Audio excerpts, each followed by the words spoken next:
संघाच्या सेवा कार्याची पंतप्रधान मोदींकडून स्तुती. हेडगेवारांनी लावलेल्या सेवा बीजाचा वटवृक्ष झाल्याचं वक्तव्य. संघाच्या माधव नेत्रालयाची पंतप्रधान मोदींच्या हस्ते पायाभरणी.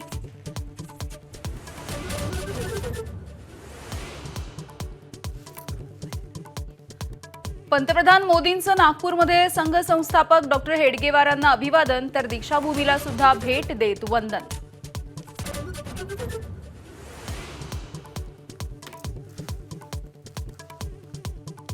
संघाच्या नागपुरातील कार्यक्रमानंतर पंतप्रधान मोदी बाजारगावच्या सोलर इंडस्ट्रीजमध्ये मानव विरहित एरियल सिस्टीमची टेस्टिंग रेंज आणि धावपट्टीचं पंतप्रधानांच्या हस्ते उद्घाटन.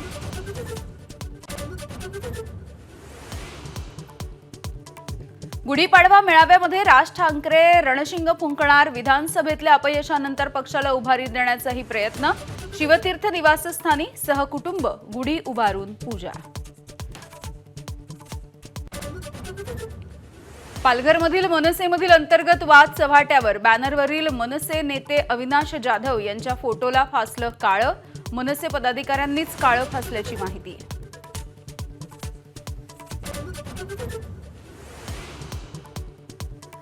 यंदा आणि पुढच्या वर्षी कर्जमाफी नाही या अजित पवारांच्या विधानावरून संजय राऊत कडाडले.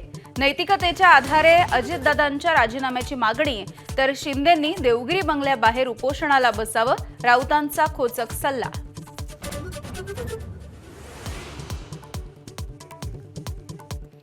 छत्रपती शिवरायांचा अवमान करणाऱ्या प्रशांत कोरटकरला न्यायालयीन कोठडी. पोलीस कोठडी संपल्याने सुरक्षेच्या कारणास्तव ऑनलाईन पद्धतीने कोर्टात हजेरी. जामिनावरती 1 एप्रिल रोजी सुनावणी. बिहारमध्ये नितीश कुमार यांच्या नेतृत्वात विधानसभा लढवण्याचा अमित शहांचा निर्धार. पाटण्यामध्ये घोषणा. एनडीए पुन्हा जिंकेल, भाजपला विश्वास.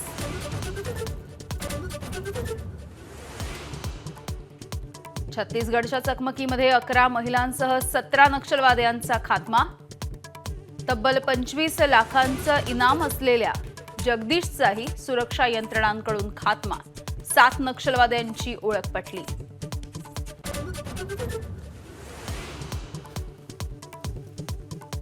राज्यभर आज गुढीपाडवा सणाचा उत्साह. गुढीपाडव्याच्या निमित्तानं विविध शहरांमध्ये पारंपरिक शोभायात्रा आणि मेळाव्यांचं नियोजन. नाट्य सिने कलाकार, नेते मंडळींचा सहभाग. जळगावमध्ये गुढीपाडव्याच्या शुभमुहूर्तावरती सोनं खरेदीसाठी ग्राहकांची मोठी गर्दी.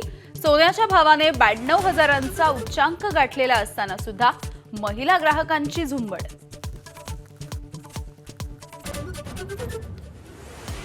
मास्टर ब्लास्टर सचिन तेंडुलकरनं घरात उभारली उंचच उंच गुढी. मनोभावे पूजा केल्यानंतर म्हणाला, गुढीपाडव्याच्या सर्वांना शुभेच्छा. नववर्ष सुखाचं जाओ.